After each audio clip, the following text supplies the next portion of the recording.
Today we are talking about probably the most famous tank in history, but from a slightly different angle. We'll spare you the well-known details everyone talks about and instead tell you the real-life story of Tiger I and what it was like to be its crew member. Let's begin. It was December 1943 in Tunisia when the Western Allies first encountered Germany's new tank.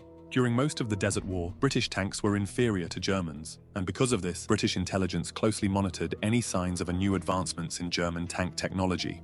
They heard from the Soviets about a new German tank spotted in September around Leningrad, but they didn't know much about it.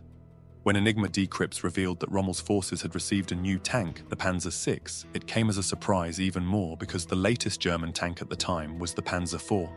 However, the Panzer VI, which would turn out to be Tiger, was designed after the Panzer V, the Panther. The Tiger, however, was developed faster because it was based on the already familiar Panzer IV concept, whereas the Panther was built using entirely new technology. Because of this, the Tiger saw action first. Rommel urgently needed reinforcements to cover heavy tank losses in Africa after heavy fighting with increasingly powerful Allied forces. The much-needed arrival of the Tiger came at just the right time.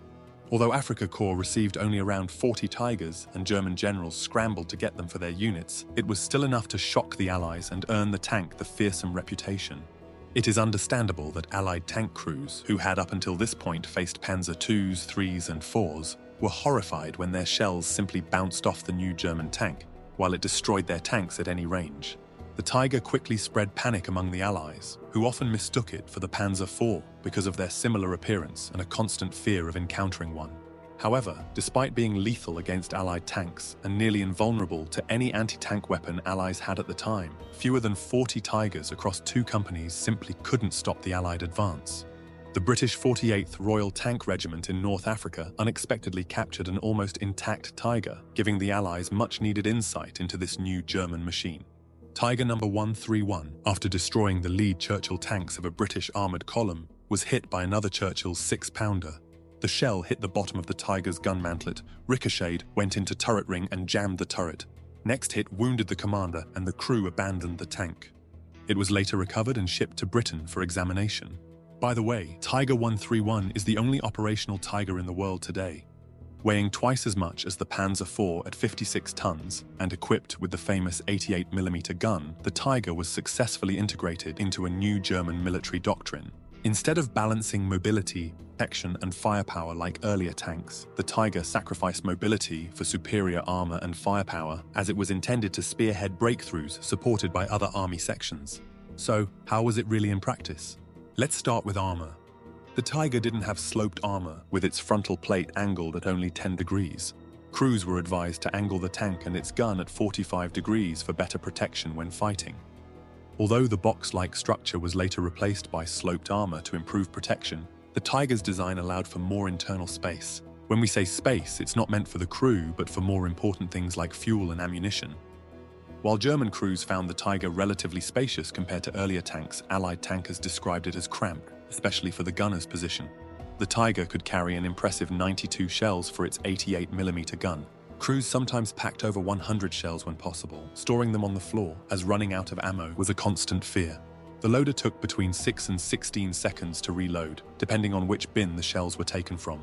Initially, the Tiger's armor provided more than sufficient protection, but as more powerful Allied guns appeared and manganese shortages made German tank armor more brittle and prone to splintering, the Tiger slowly began losing its near-invincible reputation.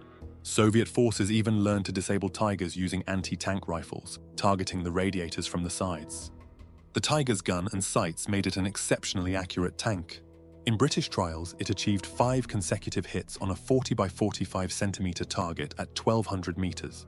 There are even records of a Tiger destroying a T-34 at an incredible range of 3,900 meters. However, as it fired expensive ammunition, it usually engaged at shorter distances to ensure a hit. Apart from the unique challenges Tiger crews faced on the Eastern Front, which we'll discuss in a moment, the major issue was its weight, which caused it numerous problems. The turret alone weighed 11 tons and required a full minute to rotate 360 degrees on hydraulic power. Early in the war, the Germans had no proper way to recover stuck Tigers, and towing them with other tanks was officially forbidden due to risk of damaging the engine and transmission of towing tank. Specialized FAMO vehicles were supposed to recover the Tigers. At least 2 or even 3 of them needed to tow one tank. In practice, however, crews did whatever was necessary to save their tanks. The Tiger's weight also led to frequent mechanical breakdowns. While it was often labeled unreliable, most issues with the transmission and engine were caused by inexperienced and poorly trained drivers, especially under the stress of battle when the tank was pushed beyond its limits. Although the engine had a maximum of 3,000 RPM, drivers were advised not to exceed 2,600. The engine was later limited to 2,600 RPM to reduce mechanical failures, which decreased the Tiger's top speed. Additionally, crossing bridges with the Tiger was like playing Russian roulette. Its hatches were watertight, and it had a snorkel device to cross up to 4 meters deep water by driving over the bottom, which looked scarier than combat itself. When a Tiger broke down and could not be repaired or recovered, it had to be destroyed by its own crew to prevent it from falling into enemy hands. For example, the 508th Heavy Panzer Battalion reported that around 60% of its Tiger losses were due to self-destruction by their crews. During the Normandy campaign, out of 36 Tigers knocked out, 6 were abandoned, 8 were destroyed by Allied armor-piercing rounds, and 20 by their own crews. Despite its very wide all-steel tracks, which are heavier than those on modern Abrams, and Abrams being 20 tons heavier tank, the Tiger encountered unique problems on the Eastern Front. Its complex interleaved and overlapping road wheel arrangement, with 48 road wheels in 3 overlapping rows on each side, was a nightmare in swampy and muddy terrain. Mud, snow, and debris would freeze overnight, completely jamming the tracks. Crews had to clear them before going to sleep and often parked on logs or branches to elevate the tank off the ground. Soviet forces learned this and launched surprise morning attacks before the Germans could get their tanks moving. Additionally, the tracks tended to override the rear sprocket and jam. When this happened, 2 Tigers were needed to tow the immobilized tank, and the tension in the jammed tracks often made it impossible to remove the track pins, so in some cases, they had to be blown apart using explosives. Tigers were organized into special heavy tank battalions, primarily used for spearheading attacks or conducting counterattacks. However, as the tides turned and Germany shifted to a defensive war, Tigers were moved around to plug the gaps in Allied breakthroughs, which accelerated their mechanical wear. The introduction of powerful Soviet 122 and 152mm guns, American 76mm Shermans and tank destroyers, British 17-pounder Fireflies, and heavy tanks like the Pershing and IS-2 made the Tiger significantly more vulnerable by the war's end. Due to its costly and time-consuming production, only 1,347 Tigers were ever built, simply unable to compete against the 40,000 Shermans and 80,000 T-34s produced by the Allies. The Tiger I was twice as expensive as the Panther and 4 times more expensive than the Stug III. However, Tigers were credited with nearly 10,000 enemy tank kills, which is an impressive ratio.